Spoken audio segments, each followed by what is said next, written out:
Digicom Weekly Growth Marketing Podcast.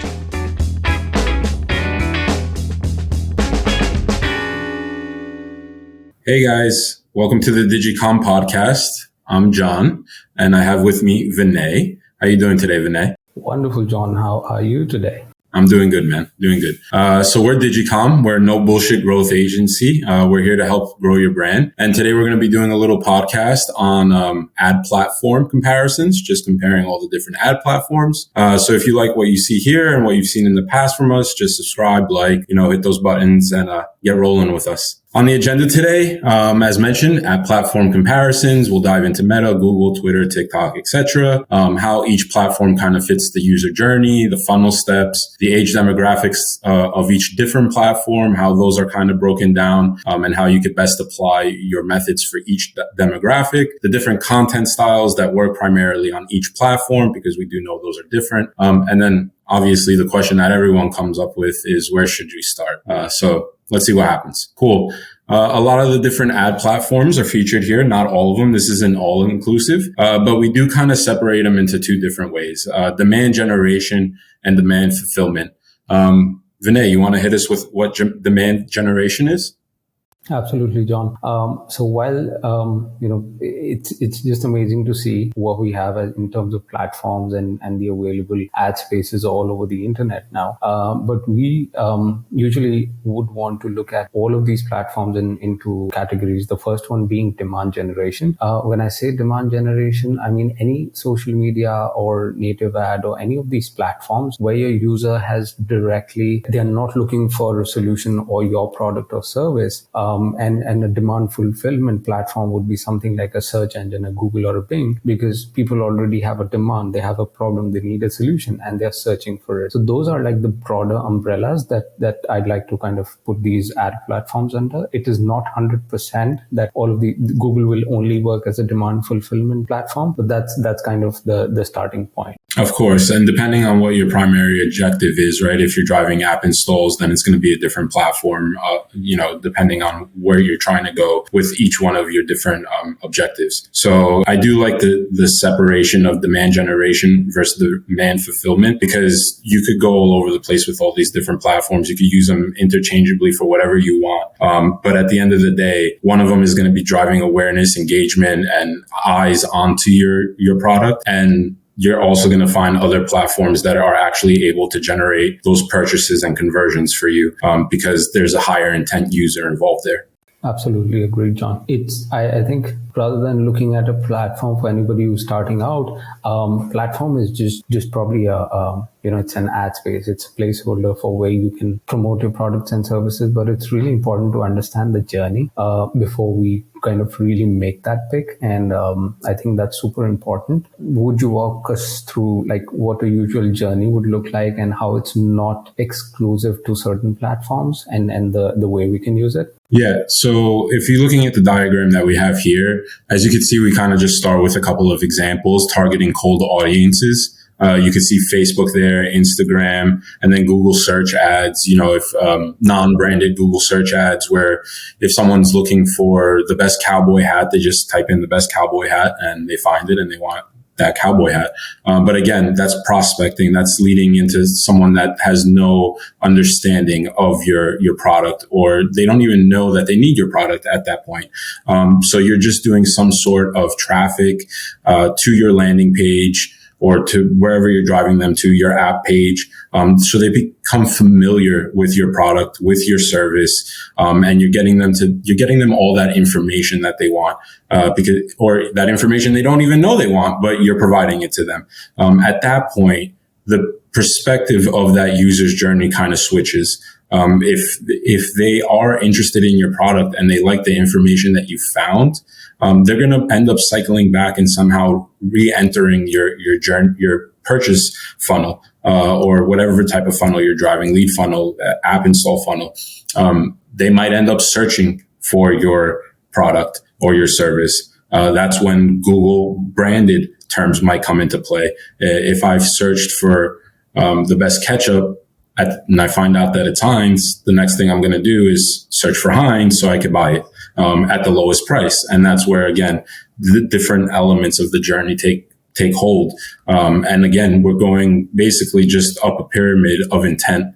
At the beginning, you have almost no intent of buying anything. And then at a point when you've been familiarized with the product, you've been served certain ads on Facebook, you saw it again on Twitter, let's say, and now you're making that final purchase on Google because you're searching for that specific product that was shown to you 6-7 times before on the different platforms. Absolutely. And I think it'll be, we might just digress from the main topic a little bit, John, but we've seen all across, like across the clients that we've worked, and branded searches are kind of like the ignored low-hanging fruits. Would you want to talk about that and kind of also tell your experience around, how much everybody kind of talks about ROAS and how much you're putting in, how much money are you getting back? How has your experience been running that? And is that something every business should start running from the get-go?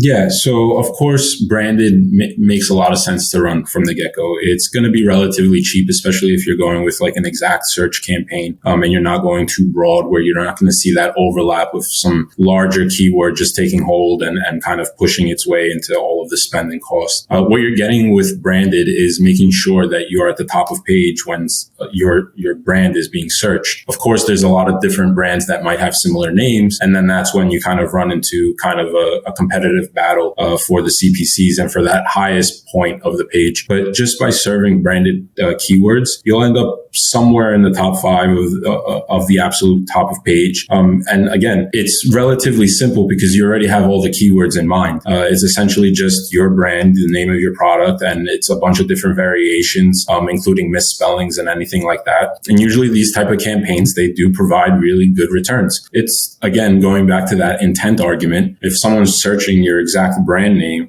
they have a high intent of visiting your page and or making that purchase.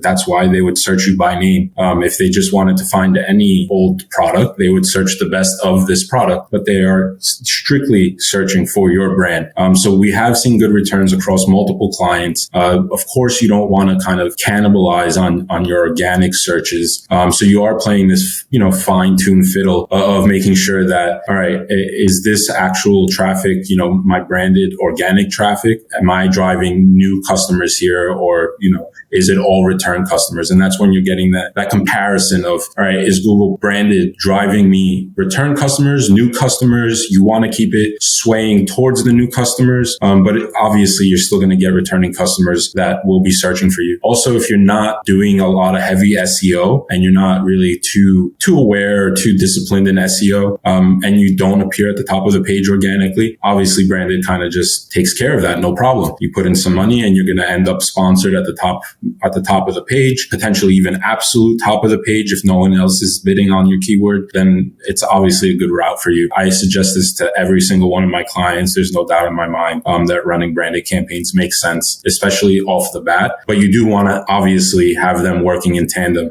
with other platforms. Right. Absolutely makes sense. Just adding on to this, I think we've seen this a lot of times now. We run, let's say, a campaign in Facebook. That's a prospecting campaign, and this is more of an observation where the ticket sizes are slightly higher. But if we start looking at absolute conversions, like people seeing an ad on Facebook, clicking through and buying, that might be relatively slow. But then we also start seeing an upward trend where the more ad spends we are pushing towards our prospecting campaign, a lot of customers they look at the ad, they find it engaging, but they don't click on the shop now or go to the website. They just, exit out of Facebook and type in your website name in Google and go back into the website and see what it is about. So that's becoming more of a behavior, especially because it's more like a tuned behavior now. Everybody wants to search before making a decision, want to do their due diligence. And especially if the product is kind of a medium to a high ticket value, everybody would want to kind of go ahead and see if the company is legit and build that know, like, and trust factor there. So we've seen that across a bunch of campaigns, and I think, like you said, setting up, even with the small budget, setting up a branded campaign is so necessary now, just to convert those people and being right on top of the page. That kind of also shows your authority, even though it's paid, but being there makes a lot of sense. Yes, for sure. All right. Next section about what platforms so what sort of demographics, and would love to you, John, to kind of walk us through these. Of course. So Facebook's been around since 2006, and you kind of see the repercussions of this and how it's played out with the age demographics, right? There's a lot of 35 to 44-year-olds, 45 to 54-year-olds, because with the launch of Facebook so long ago, these users have kind of just stayed on Facebook rather than transferring over to Instagram, which is also Meta owned, or for example, TikTok or Twitter. You're definitely getting somewhat of an older demographic on Facebook, in comparison to the other platforms. As you can see with Instagram, everything has just shifted a little bit lower, where 18 to 24-year-olds take on the majority of the demographic of the age ranges on there. And if we go to TikTok, that's even further, kind of like shown where that young demographic, 18 to 24, is taking on about 22% for females on TikTok, and then about 17.5% for males on TikTok, that 18 to 24 range. Now, that's going to mean that you're going to have to approach each platform with this in the back of your mind, because you're not going to want to necessarily, if your target audience and your ideal client persona is a 55-year-old man, you're not going to end up on TikTok. It doesn't necessarily make sense. That's only making up 2.3% of the entire population on TikTok. So you're already going into that, kind of setting yourself up to fail. Where you will find more success is obviously, if you could go back to Facebook, Vinay, is on Facebook. It makes the most sense. It goes beyond that. The type of content that each demographic kind of takes in is going to be different. So different style content would work differently on TikTok than it would for Facebook because of that age demographic kind of breakdown. Right. And I think you've been running TikTok ads extensively across a lot of clients, and I think it would kind of be on the safer side to say that. And we've been in these real talks where just because there's a lot of talk about, hey, TikTok is really working well and TikTok is beating Facebook. It's not a standard statement across all industries and all clients. A lot of clients that were really intrigued about, hey, we should try Facebook. We did try, and because of that platform and the demographics that it's providing, it didn't really pan out the same way. So your 2 cents on that. Yeah, so I think that essentially with TikTok and all what you're getting from TikTok is a very, very almost glorified engagement traffic type of platform. It's a lot of video content that's constantly bombarding your user. A lot of information can be given out through this, whereas I would consider Facebook more of that advertorial type of platform where you're actually putting together some polished creatives that look nice on Instagram, that look clean and very like refined is the better word. Whereas with TikTok, not just because the age demographic is younger, but because of the inherent nature of the way that TikTok works, you're going to want to go into that with a lot of UGC style content. You're going to want to build up your organic profile. You're going to really want to like grow this platform organically before you could say that it's going to be an ultimate driver of X type of conversions for me. What it needs to be, I know this sounds silly, but you're trying to go viral on TikTok. And then once you have a little bit of virility, you could kind of expand on that. Once you've kind of found your hook and what's working on TikTok, you could recreate that in the type of content that works on TikTok. So to me, obviously, there's benefits to both. And at the end of the day, you want to break this down. Obviously, this information is provided all over the place. As you can see, we source it from Statista. Look at the breakdowns, determine what your ideal client persona is, and find out where they're living. What platform are they on? Where are they spending their most time? Of course, certain industries, and this is just going to go away from TikTok and even Meta and Instagram. There's certain industries where products will work better on Reddit, and that's because the community on Reddit for that type of product is just larger than anywhere else because that's where they reside. reside and that's where they live. So you really want to kind of, it goes beyond just age demographics. It goes into what type of community are you looking for? Where's your audience located? And how can you best target that audience on that platform? Because it's not always going to be consistent through all the platforms. A lot of different research insights that you need to make on your target audiences to then better determine where you're going to start serving your ads. All right. Absolute goal there. That kind of leads us into the second part of the platforms. That's the type of contents. And I think it also, like you said, just ties into that demographic and it's more of a behavior. And we'll not kind of break this down in terms of what do you need, like a carousel ad or a story. That's universal to the platforms. But let's talk more about how we like to classify UGC and everything else in the world that's non-UGC. Let's talk about that. Yeah, cool. So UGC stands for user generated content. Essentially what I'm sure every single person has at this point seen some sort of UGC style type of advertisement. In essence, infomercials back on TV were kind of user generated content. You know, you get all these different testimonials and people saying, hey, I use this product and it works so well. And then you kind of get the entire rundown. It's not a refined ad. It's very much someone talking to you about their experience with the product, or someone, recapping how they use the products, the different testimonials side by side, like comparisons in real time. I have this product and I have this product. Look at the difference. And you get a lot of this kind of raw type of material and assets. Of course, you could go in there and you can polish it up and make it nice, but the entire point of creating user-generated content is so the user that is viewing the user-generated content can feel the same way, can kind of have that relatable type of mentality to the person across from them. If that person is almost identical to them, if that person looks like them, acts like them, and all of this, and they see them using this product, they're going to want the product as well. That's just human nature. So essentially what you're doing is trying to get people who have used your product in front of people who haven't used your product, and then they feel like they should have the product as well. You're not trying to guide them with all of this type of like advertisement lingo or anything salesy or anything like that. It's just, here I am as a user who's used this product. Do you like it or not? I did. And that's basically the essence of UGC style content. Whereas non-UGC, it could be anything else, right? It could be a video. It could be any type of static ad, whether that's a static ad featuring the product or if it's like a lifestyle of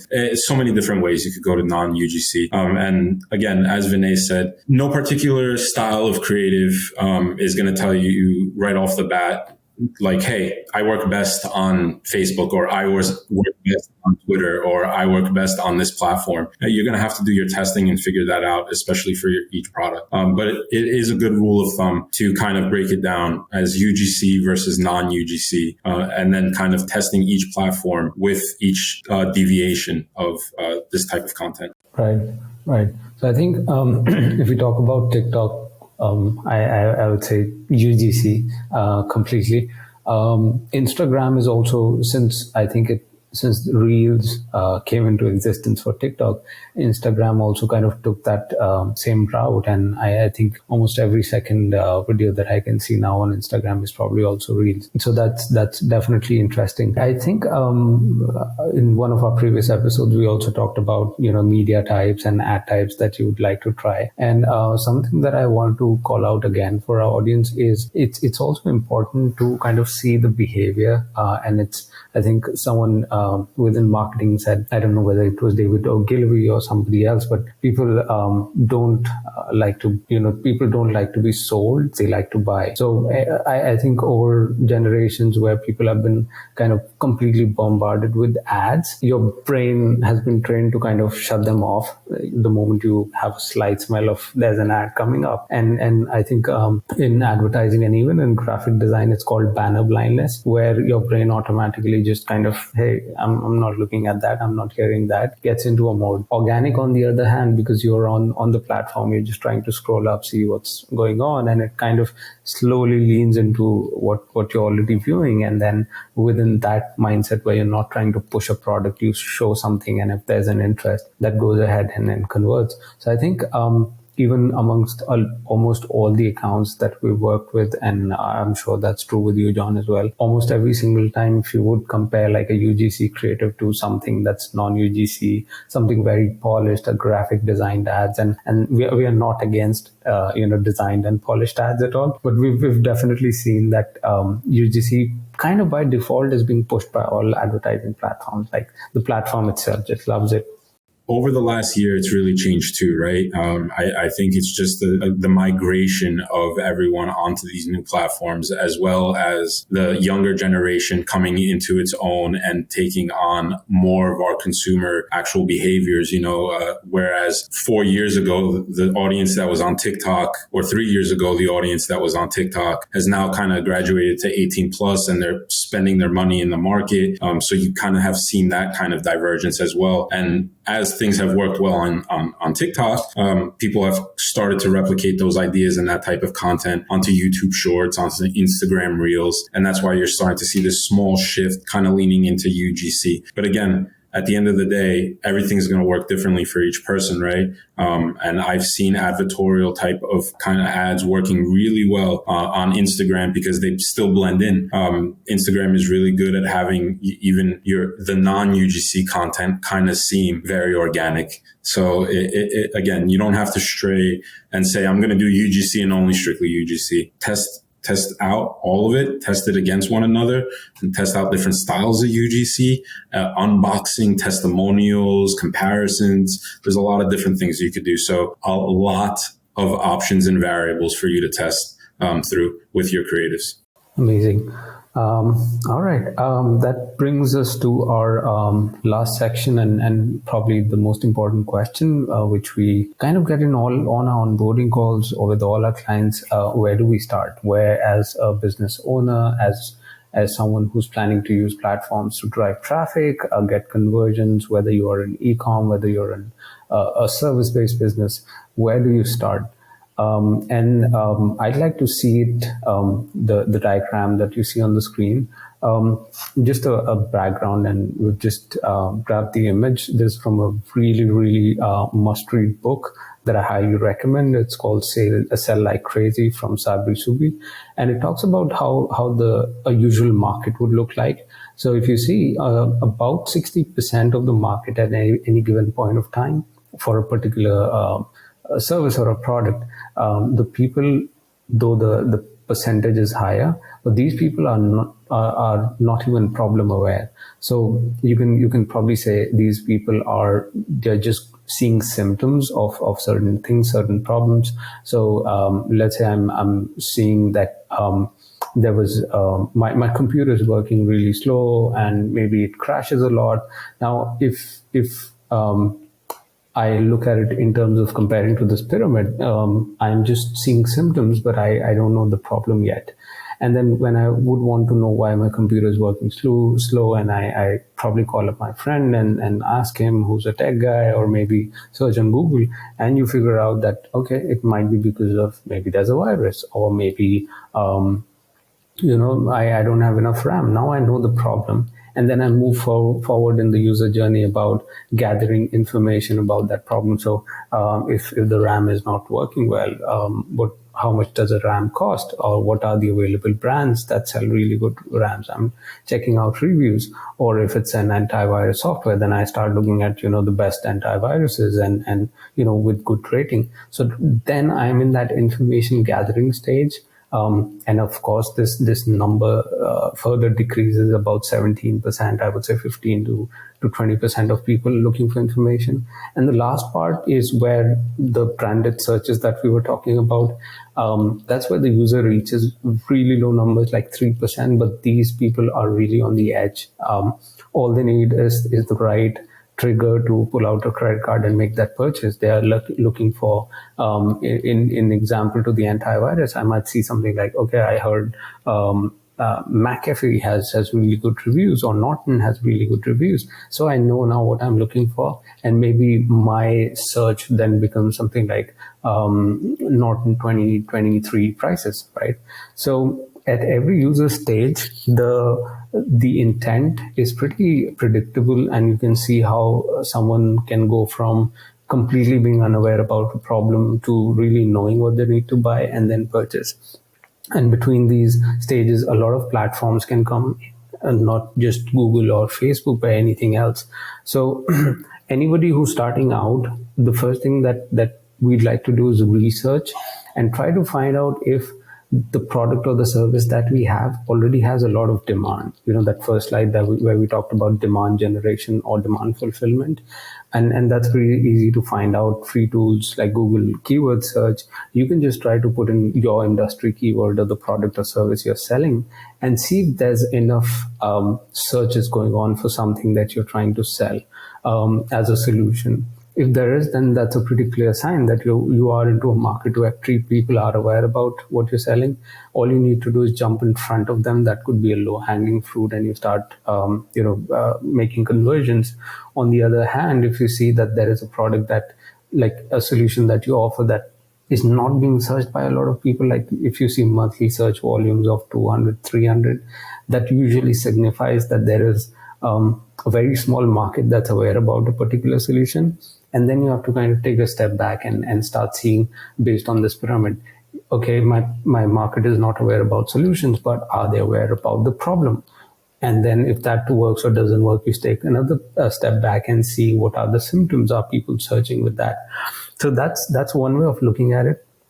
The other one would be straight going to a platform like Facebook, Instagram, Google, where 100% most of the customers that you're looking would live here.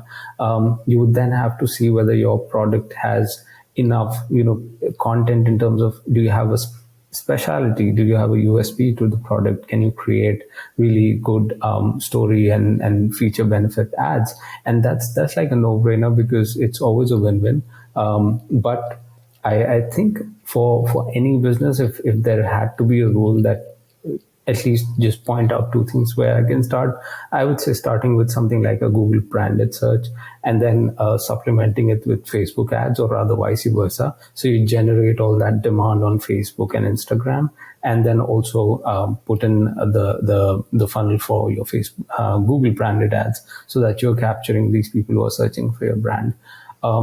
One thing that's really important while choosing Google as a platform is, if you don't have enough marketing budget or whatever your budget is, you also have to look for the costs associated with your keywords. So if you find out that, hey, you're really happy that there's a big enough market that's searching for solutions that you offer, and you're very happy about it, there's also a good chance that a lot of people are bidding for those keywords, and then the keywords are really expensive. So if you are getting a click, maybe 30, 40, 50 bucks, and it does not fit in your budget. If you had to spend maybe $10,000 to get 5 conversions, you have to do the math. And we extensively talked about our cost calculating template that we shared last week. It's really important that as a business owner, you have to put in those costs and see what a lead or what a conversion would cost you, and then backtrack and see whether that's something that you can afford, that's something that you can bake into your marketing right now. If not, then there are other ways to look at it. Before you jump into the funnel metrics calculator, would you be able to tell me essentially, if someone is not aware of your product, how would you best approach marketing your services or product with, let's say, compare Meta to start, or Twitter, any one of these quote unquote like top of funnel engagement kind of like platforms? Is there a way that you phrase the copy, a way that you put together the creative? Is that going to be different than when you're talking about your bottom of the funnel? Absolutely. So my two most favorite approaches, not just in terms of copy, but also, let's say you're doing a video ad, that's one is called the PAS framework. That's the problem, agitate, and solution framework. And then the other one is AIDA. That's attention, interest, desire, and action. Both of these have been kind of proven both in terms of copywriting as well as landing pages, sales funnel flow. These are applicable everywhere. The good part is that even on a demand generation platform where your audience doesn't get on to learn more about your service, they're not looking for it. They're just scrolling through, looking at entertaining content. And if you suddenly pop up on the screen talking about a problem, or you're talking about some symptom that they're facing, and you lead with that, and both these frameworks are based on that, it kind of acts as a hook, and then the person is willing to learn more. Okay, this is something that might help me, and then they go on and consume the other content. So two of the best frameworks, even if you're doing a video and you're thinking, let me script my video in a certain way, and we've seen content from a lot of audits that the videos are there, but they don't really have a structure. And we've always, even while making scripts, we've followed like an AIDA framework, or it kind of becomes a story that here's what I was facing, here's what I tried, here are the results, and go ahead and check it out. So having that framework really helps, especially on a demand generation platform. So if you don't have anything else that you've ever done before, those are the two go-to methods that anybody should try. Very good stuff, Vinay. That's what we needed. Thank you. Thank you.